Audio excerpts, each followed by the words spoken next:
Alright, so imagine you have joined a super fancy gym or studio in your local neighborhood where all the machines look like they belong in a medieval torture chamber, but in reality, they're designed to give you the best workout maybe of your life, depending on the type of body you are or what you're looking for.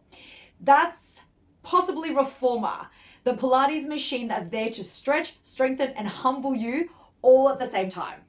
Hi team, welcome back to my channel. If this is the first time you've been here, welcome. Today I'm not in the studio, I'm not at the gym, I'm not working out with you, but I am going to help those who are interested in Reformer to give you a little bit of an insight of what it's all about and also how to set yourself up and the sort of exercises that you might expect to do in a Reformer class, so in case you feel a little bit daunting, because it's already, I guess, hard enough to go just to the gym if you've never been before, or go to a studio where you don't know anyone and you're not feeling that secure about how your body will go with some of the exercises. But then on top of that, throw in this like crazy machine with ropes, with springs, where there is a possibility of sometimes even falling off the machine. And then you've got this teacher who's like looking after maybe 10 to 12 up to even 20 people in a room, and they really can't help you like for the whole 45 minutes or 55 minutes that you were there. So this hopefully video will make you feel a little bit more confident about going to your first or second Reformer class, or maybe you've been going a little bit and you still don't quite know what's expected of you on the machine. These are some tips that I want to give you today to helpfully guide you on the machines and make it a little bit of a nicer experience for yourself. The Reformer machine is basically a sliding platform called the carriage, which is the main part of the machine that you lie on, stand on, that slides like a skateboard, but with a spring attached to it that pulls you back in. There's springs obviously that you adjust on all machines, regardless of what type of machines, because all machines might be a little bit different, but all of them will have springs of varying resistance, so how much springiness basically they come back. And they'll all have straps. Straps are used in the hands, they're also used on the feet, and most of them will all have a foot bar where you hook your foot onto to either push against it, pull against it, and sometimes, depending on the exercise you're doing, that foot bar also may be eliminated, as in it goes all the way down because you don't need it because the teacher wants you to do something else that doesn't require that foot bar to be in the way. As you're starting out for the first few times, you might be questioning your life choices and why the hell did I sign up for this class? You lie, you might sit, you might kneel, or even stand on it while doing exercises that makes you feel like either a graceful ballerina or a flailing fish, depending on your coordination skills and your skill levels and how well you know your body at this time. I think at first glance, it can look quite relaxing because the instructor calls the carriage a bed, and naturally it is even cushioned on most of the machines. The bed is cushioned, there's like a headrest that goes up and down like a pillow that is also cushioned, and you're lying there and you're feeling like quite zen. And I find that a lot of students, it might even close their eyes because you're lying on the bed to start with. Oh, just a little push and pull, you think, but then 5 minutes in, your muscles are shaking and you realize that tiny movements can be pure evil on your body. The springs, they either help you or sometimes they betray you and just sort of smack you in the face like karma. The instructor's standing there. Most of the time they're smiling at you and telling you, come on, just do one more rep. Or in my instance, I'm like, come on, just one more set, which is like 10,000 pulses.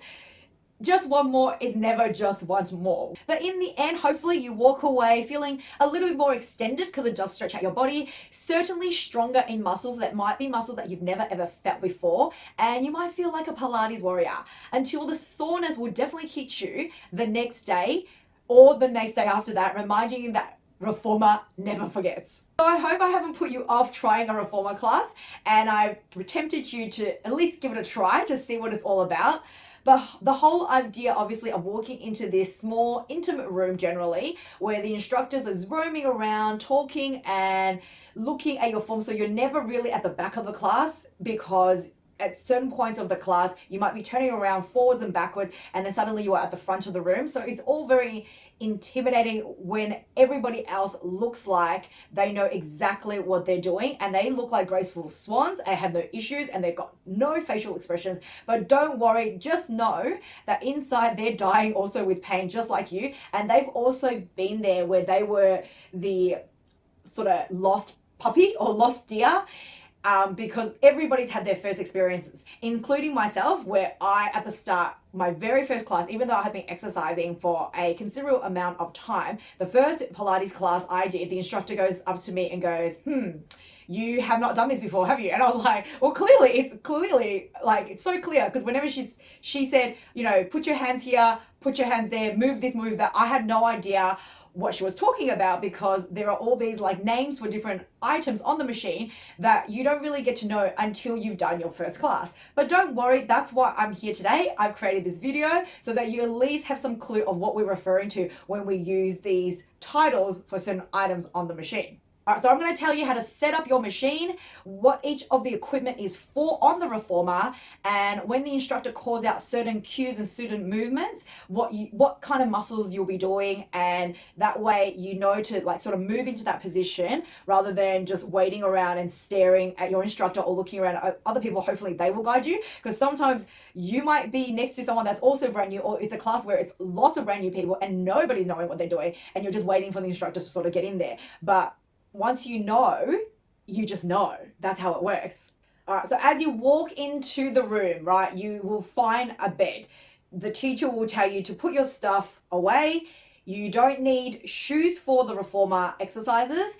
You don't need socks either in some studios, but some studios, because of hygiene reasons, will ask you to wear socks. Now, I do say you wear socks with grips at the bottom, which has like little, little rubber tabs that will stop you from slipping. Depending on the material of the bed, most of the time it's made of like this vinyl leathery material, and once you start to sweat on your feet, it will start to get slippery. So grip socks are a good idea. Quite readily available on Amazon online that you can get, or at your local sports center.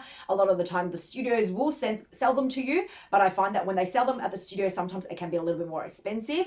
But you don't need too many pairs, but just ask before you go to the studio or the gym, hey, do you sell grip socks, or do you need me to wear grip socks? You walk in, you put your stuff away, you take off your shoes, you have your socks on, then you go and choose your machine. I find the location of the machine for a new person is quite important. I think the center point where you can look to either side, front and back, is the best position. A lot of new people like to go right at the back into the corner where they're facing a wall. So we will do exercises on that machine lying down facing the wall. And if you're facing the wall, regardless, at some point you will become the front person.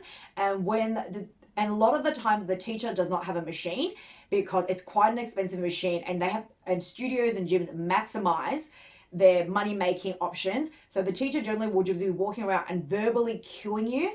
And if you are a visual learner and you want to see what that cue means, you need to put yourself in a spot where you can see other participants that know what they're doing, so that you can follow them. Or the teachers might even demo on a person in front of them, and then you can see as well. So placement is quite important. Don't always just go to the back. Don't go to the front, go in the middle rows. All right, then on your machines for setup. First things to check is the foot bar. So the thing that you put your feet on generally when you're lying down, you want it to be at the top notch in the right spot. And then you want to check that the length of the machine fits your height.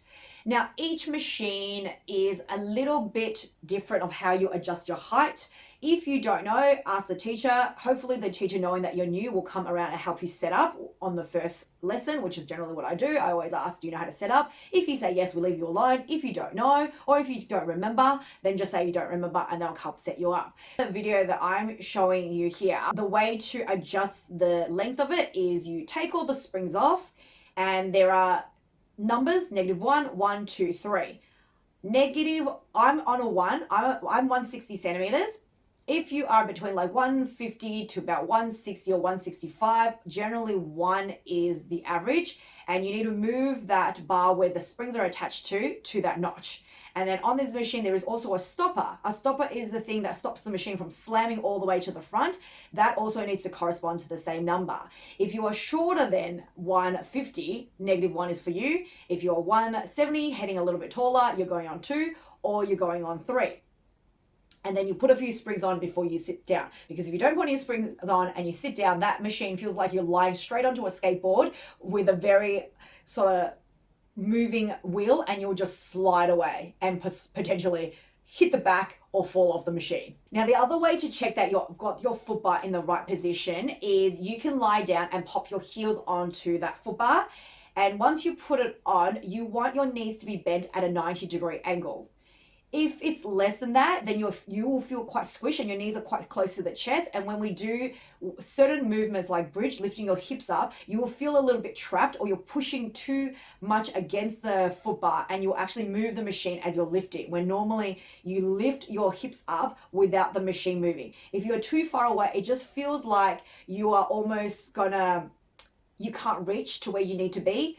And then it also hinders your hamstrings because you're too far away and your leg is out, like lower than 90 degrees, maybe almost 180 degrees, almost like a straight line. Then you'll feel like your shoulders would need to come down into the center of the carriage, when really your shoulders should be just sitting just lightly against the two shoulder pads, and then your head is between the two shoulder pads on the headrest.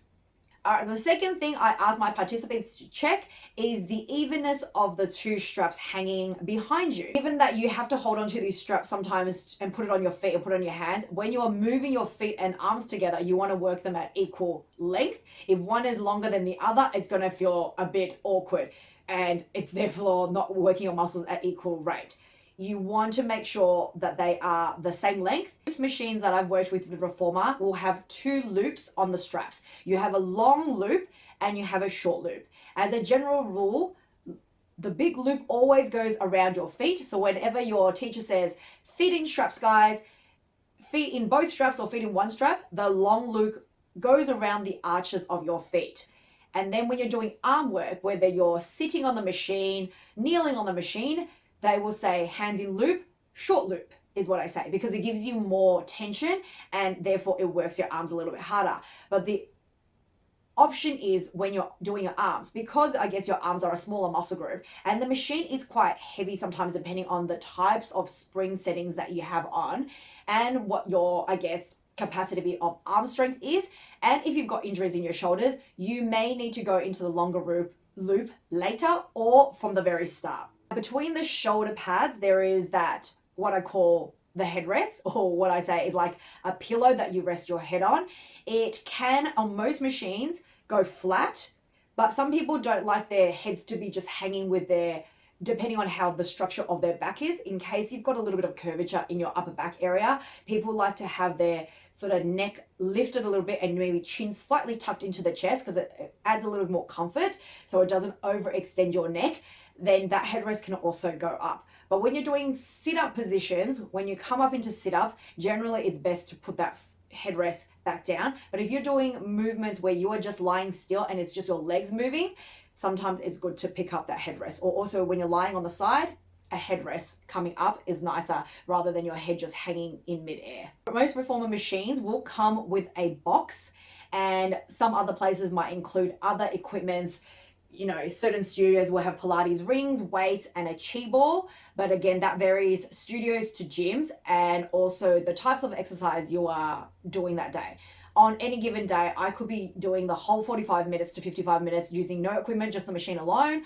Or if I want to add something a little bit different, I might add weights, I might add Pilates rings. Some teachers might use all equipment in that class. It just depends on what they've programmed for the day. You're all set up for the machine and you're kind of ready to go. The next thing you're going to be conscious of is the spring setting. So that is the resistance of how much that carriage springs back into the front of the machine. Most machines I've seen have a red spring, which is generally the heaviest spring, and it sits sort of in the center or maybe even a little bit to the sides. There may be a yellow spring and a blue spring, or maybe there might be a green spring. Or I have seen machines where there is actually no colors on the springs and they're all black springs, and they all have the same intensity, and the way that the teacher makes it harder, heavier or lighter is by how many of the springs you actually hook onto the end of that pole. In most cases, a teacher, when they start to do an exercise, they will give levelings. They'll go beginners, medium, advanced, or they'll go level 1, level 2, level 3, or maybe 2 levels.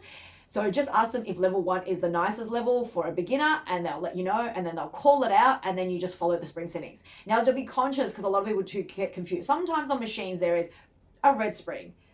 On this machine in particular, 1 red spring, 2 yellow springs, 2 blue springs. So when a teacher's like, level 1 blue spring, ask or be conscious if they mean 1 blue spring or 2, because 2 blue springs means now you've doubled the effort when really they meant 1. one spring. So for example, if a blue spring is like 1 kilos and you've actually put on 2 of the blues, you're now basically lifting 2 kilos as opposed to 1. So just make sure you clarify, or take a peek at the person next to you if they know what they're doing, what springs they are sort of going with, because it makes the experience better if you're on sort of the beginner level just to start with. 1, it reduces your injuries. 2, it means that your technique is a little bit better to move into the exercise. All right, let's talk about now the types of exercise you could generally expect in a reformer class that is for beginners or for an open level, which means open level is they cater for all levels and they'll give different settings for the springs, or they'll give different types of exercises and advance you and keep you maybe at the first level, and then they'll add the next layering and the next layering that you might expect on the reformer. I would say the reformer class is like a Swiss Army knife of Pilates. It's got a move for every single muscles, big and small, every single mood, and a moment of regret at certain times. Here are a set of classic exercises that you might have, making you feel like you're in maybe a ballet dance class, you're doing maybe some ninja moves, or you're just feeling like you're flailing about like a spaghetti noodle all at once. A lot of classes, especially beginning classes, they will start you with footwork lying on your back, because generally on the machine that is the safest option. Most people can do exercises on their backs. It doesn't have any impact on your knees or your shoulders. For a lot of people with like injuries in their knees, hips or shoulders, lying on your back, not lifting your legs too much off the machine is quite nice, with your feet onto the foot bar, doing leg work, working those muscles. It helps warm up your body quite quickly, and it doesn't really also hurt your lower back too much. Work is the first thing they generally will do. Once you've done, warming up your leg muscles, pushing against the foot bar on relatively heavy springs, because most people are the strongest in their lower part of their body. So that moment you'll probably feel like you're probably using a lot of red springs, maybe red and blue, red and yellow combos, or maybe a lot more springs than you would do for any other exercises. And you might even do sit-ups on the machine, just lying on the bed, having your leg going over the foot bar, or you might have your heels on and lifting your bum up in the air into what we call bridges in Pilates. That activates your spine and starts to increase that mobility, helps with technique, and obviously starts to warm up through your core at the same time. There is with strap work, also lying on your back. You might start warming up through your arms in a safe way, because you're lying on your back, your shoulders sort of intact with the reformer, and it's called arms in strap work. You hold your hands into the short straps. The springs will generally be lighter than the ones that you have on your legs. So just know that, but also it's depending on the exercise. And you'll do ab work, arm work, maybe a traditional 100. So you might do abs and arms together as a combination as the teacher is layering through, single leg with arms, double legs with arm, sitting up, head and shoulders up, crunching. Those sort of work is always done with arms and straps lying on your back. And then the last sort of thing you will do on your back is also legs in straps. So that's when the long loops comes around both of your feet, or maybe one of your feet if they're working on your hip flexors or your coordination with one leg supported and the other one not, and you're trying to force yourself to make sure both legs are moving at the same time. Those sort of exercises also will be done generally at the start of the class to warm up through your hips, through your legs, and also helps you stretch out the hamstrings. With your legs in straps, you find people that can't lengthen their legs straight naturally without any straps. Having your foot in a strap will also make it a little bit easier to lengthen out your legs, give it a little stretch while feeling support. It's literally like having someone hold onto the heels of your foot while you're moving your legs in circles, in little frog, ins and outs, like V shapes, so opening your legs wide and in.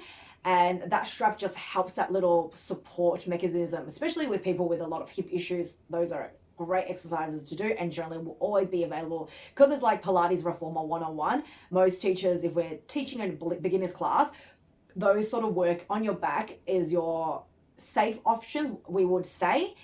Safe for injuries, safe for beginners, and for the whole class, especially if it's a big class, to bring everybody together. Quite easy to do and start to get yourself familiar with the machines. Those are the 3 sort of areas on your back that I generally will start with. Then when you're getting up now off the machines, you might do big leg muscles, which we traditionally call scooters. Again, it's safe because one foot is on the ground, one foot is pushing up against the machine, and it helps you sort of learn your technique where legs should be bent, where the pressure should be going. And in those positions, the teacher will try to help adjust you so you know how to activate glutes and quads and calves at the same time.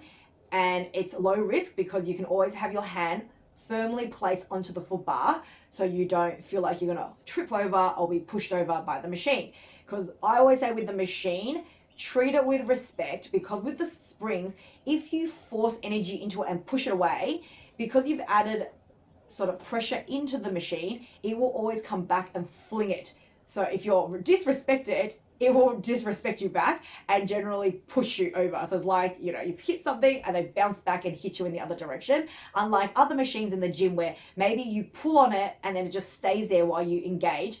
The reformer machine is not like that, which is why it makes it different to other machines in the gym, and which is why I find that people that use a lot of big equipment, especially like males who use big equipment, big weights, and they apply a lot of pressure suddenly to it, this machine will basically kick you in the butt and take revenge on you. Another thing that you can do on the machine is a plank. You probably have done planks in Pilates classes or in other exercise classes where you're planking on a mat with your toes down, knees down, maybe elbows on or hands on the floor. But with the reformer, it makes it feel more riskier and also a little bit more intensive because you've got this machine that slides forward and out. So the first few times that you do it, it is going to feel uncomfortable. Know that with spring settings, right? It's not always heavier is harder. Sometimes lighter springs means less stability on the machine. In a plank, I always say to my participants, if you want a bit more stability in your body, it will be harder to push, but you'll feel like you're not going to just fall and slip right down into the machine. You go slightly heavier. So I would always say my new people, we go on a slightly heavier spring. And then my regulars or people that are advanced, you go on lighter springs. And to some point, some people might even use no springs to be planking on the machines because you're moving the machine sliding forward and back. So imagine if you've got your elbows on a skateboard on the floor, or your one elbow on a skateboard each, and you're sliding that skateboard forward and back. That is so tricky because it's just rolling away from you. And the only thing that helps you from falling all the way forward or slipping and dropping your chest is your core. So on the machine, it's kind of like the same sort of concept, where your toes are tucked on a platform, which is in front of you, and you're sliding backwards and forward. I would always say, pop your elbows on. Elbows is always safer than hands. Toes tucked onto the platform in front. Try to see if you can just lift the knees without the reformer just sliding away from you. If you can lift the knees and you feel safe enough, then move into the slide forward and back. But take it at your own pace and slow, because I think the teacher will know that it is feeling like you're probably the most uncontrolled in that movement when you're sort of floating on that platform backwards and forward. Later on, as you advance, there are moves where you're standing completely on the machine. You have your foot maybe on a box and you're pushing up against that shoulder pad like you're doing scooters, but now it's a higher risk because you're off the ground, and anything that is elevated off the floor, there is more risk of sliding, especially when you push the machine too hard and pushes back at you. There is risk of you falling off the machine. Also, you can do work where you're standing with one foot on the platform, one foot on the carriage, which is the moving portion of the machine, and you're pushing the machine away and you're kind of like doing the splits or doing lunges. Again, higher risk anytime you're standing on the machine. And then you're doing work, instead of lying on your back doing arm work, you might be kneeling on the machine, moving up and down on that machine. Again, also higher risk because as the straps releases, if you don't hold on to your stomach muscles or don't quite know how to hold on to your stomach muscles and your glutes, the machine will pull you back. So the most time that I've seen people lose balance or even slightly fall off the machine or fall off the machine is when they are doing arm work and they've yanked the strap too much and it pulls you suddenly down, or they're standing on the box or standing on the reformer and they push the reformer too fast out and that reformer reverses back at you with karma, and they haven't got their core locked in and their legs sort of tensified the whole time, that's when they tend to be pushed off the machine and fall over. So just be wary. Don't do things too fast on the machine to start with, especially if you're new. Take it nice and easy. Generally, the mood of that class is quite safe, even if the teacher is teaching at a faster pace, which some gyms do have music pumping and going because they're trying to create this atmosphere and try to maybe lift your heart rate. That's fine if you're new. You just go a little bit slower, and as you get more confident, then follow the beat and maybe start to lift it up. But you don't have to do that on your first try. No instructor is ever going to force you to be that extravagant in your movement at the start. They should understand. So whether or not you want to tone, stretch, lengthen, or just impress your gym bodies with your movements, the Reformer has definitely a move for you. Be prepared for that delicious burn that comes through your body. Slightly evil muscle shake. I have seen pretty much everyone in my class, no matter how fit you are, eventually get into this shaking mechanism through their arms and legs or even core, because you are just working like continuously without relent on those little muscles that you may not have ever felt in your life. But I say this always, be kind to yourself. You do need to give yourself a few goes before you totally decide that this may not be for you. You're not going to be an expert after just one class. It's goofy for me to see that there are some people that come and say, oh, I can't do this class. I need something much easier or beginner to begin with. But to think that you come to one class and be an expert and not feel goofy is goofy in itself, because think about when you were learning to walk as a child, when you were, or if you can remember, or if you've seen other people learn to walk, other little toddlers walk, when they start walking, there's always a bit of falling. As long as the falling is safe or a little bit of clumsiness, you can pick yourself up and do it again. And the next time you do it, you'll be better. And the next time and next time. And before you know it, don't think about it too much. By, I would say by fourth or fifth round, by people when I see them, they always look better, especially if they came to me one week and they did a few other classes during the week, and then the week after it's probably like their fourth class, fifth class, but their second class with me. I always can tell that their technique and their ability to maneuver themselves around the machine is better. So even if you're feeling a little bit self-conscious on your first class, just give it a little bit of time and know that this is a learning process that we used to always have to go through as a child, at school, but as adults, we tend to forget and we're quite hard on ourselves or self-conscious about it. But nobody else is watching. The teacher might feel like they're watching you, but they're literally just doing that to make sure that you're safe and not to be judgmental on what you're doing in that class. Well, if you are still here at the end, thank you so much for watching the whole way through. If you have any questions about Reformer or Pilates, being a new person or being at Y and you're still not quite sure about how to do something, please drop me a comment below and I'll do my best to answer you. Or if people ask similar questions over and over again in the comments, I can make another follow-up video and give you more tips about either Pilates or the Reformer or yoga. Let me know. Like this video if you found this useful, subscribe to this channel because it really helped my small channel to grow, or share it with a friend that is interested in Reformer and want to give it a go. But until next time, keep well, stay healthy and fit, and I'll see you on the next one. Bye.